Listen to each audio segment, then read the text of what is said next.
Floods have always been a problem in Japan, and they remain so even today. But back in the Edo period, when the technology was less capable of dealing with such natural disasters, things were rather devastating. You might think that if you received prior warning, then you would get the hell out of there right away. But according to this legend, not all are quite so easy to believe, even when warned. It was July 2nd, 1777. A massive flood swept through Kyoto, destroying the Omiya Street floodgate and sweeping away bridges and houses without discrimination. Numerous people died before they were able to escape, or even as they were escaping, and the city was a scene of pure chaos. But, if you believe the rumors, it all could have been avoided if people had just heeded the warning. The warning of a snake. As the story goes, on July 1st, the day before the flood, a young woman of about 25 visited Ichijoji Temple. Nobody had ever seen her before, and she wore a simple, shabby summer kimono and wore a hand towel around her hair. "Where are you from?" asked some of the locals, to which she answered, "I'm from around here." None of them could ever recall having seen her before, so they found this strange, but she wandered off to look at the Emma, or the votive pictures, in the hall of worship. As she walked around, some of the peasants overheard her muttering to herself, "People can be so stupid.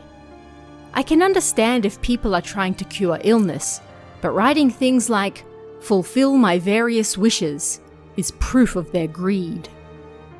The woman then left the shrine, and a peasant asked her where she was going. At that moment, she took the towel off her head and turned around. The peasants all recoiled in horror. Though her face was beautiful and her hair pure white, there was something ghostly, something otherworldly about her. "I will be visiting the village on the top of the mountain," she said, and then departed. Her first stop was the house of a village headman by the name of Kinai. She entered his house without knocking, shocking the man's wife. "I'm sorry, who are you?" she asked the woman. "Is your husband home?" the woman said, ignoring her question. "No, he's out at the moment," the wife replied. "What is it that you want?"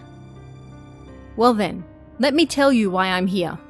You need to leave this place immediately. If you don't, then you will suffer a terrible tragedy," the young woman told her.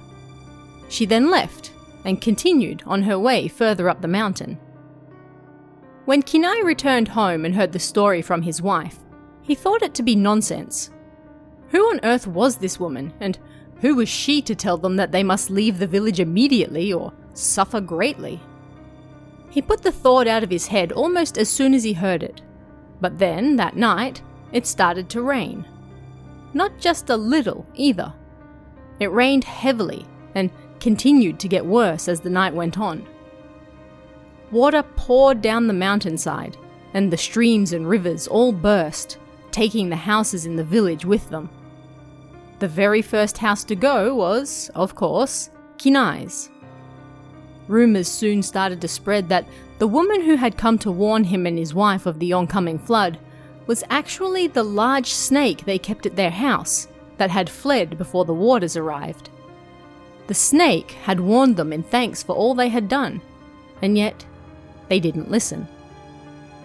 And that's why, if you live in old Japan, you probably shouldn't ignore the strange and usually beautiful women who come to your door to warn you of incoming disasters.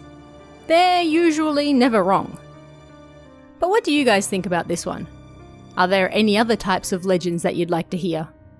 Let me know in the comments below, and I'll see you again next time.